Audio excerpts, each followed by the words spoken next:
সকল হরিণকে এক জায়গায় ডাকা হলো। তোমরা সবাই শোনো, বাঘের হাত থেকে বাঁচার একটা উপায় পাওয়া গেছে, তবে তো অনেক ভয়ঙ্কর কঠিন একটা কাজ। আমি একা সেটা করতে পারবো না, আমাকে সাহায্য করার জন্য আরেকজন প্রয়োজন। তোমাদের মধ্যে কে আছো যে আমাকে সাহায্য করবে? সর্দার, আমি আপনাকে সাহায্য করব। ঠিক আছে, কাল সকালে তুমি আমার সাথে দেখা করবে। এখন সবাই যে যার ঘরে যাও। পরদিন সকালে হরিণ সর্দার এবং চিত্রা কাদামাটি আর রং মেখে এক অন্যরকম অদ্ভুত প্রাণী হয়ে ঘাস ভর্তি স্থানে গেল।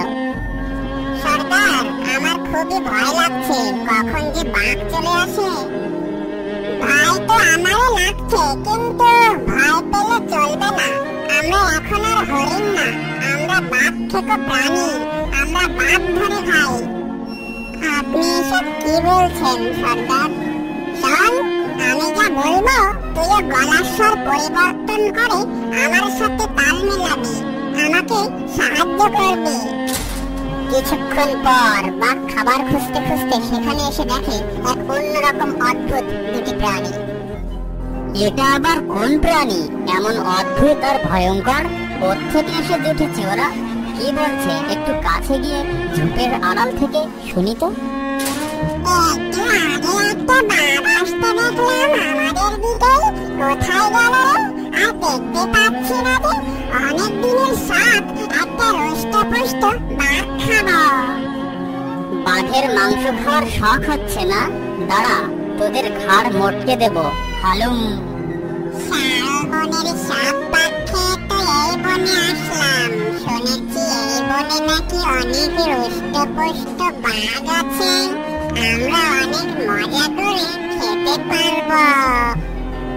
ঠিকই বলেছিস তুই, বাঘের মাংসের যে দারুণ স্বাদ, যা অন্য কোনো মাংসই নেই, ভাবলেই জিভে পানি চলে আসে। ওরে বাবা, শালবনের সব বাঘ খেয়ে এই বনে এসেছে, আমি পালাই। সর্দার দেখলো বাঘ ভয় পেয়ে পালানোর চেষ্টা করছে, তাই তারা আরো সাহস পেয়ে গেল। আমার মনে হয় ওই ঝোপের আড়ালেই বাঘ লুকিয়ে আছে, ওই দিক থেকে নাকে বাঘের গন্ধ ভেসে আসছে। চল তো, এগিয়ে গিয়ে দেখি। এই বলে হরিণ দুটি ঝোপের দিকে এগোতেই বাঘ ভয় পেয়ে দিল দৌড়। হরিণরাও বাঘের পিছু পিছু ধাওয়া করলো। তখন বাঘ গভীর জঙ্গলের ভেতর চলে গেল। যাক, অবশেষে তাহলে দুষ্ট বাঘের হাত থেকে আমরা সবাই মুক্তি পেলাম।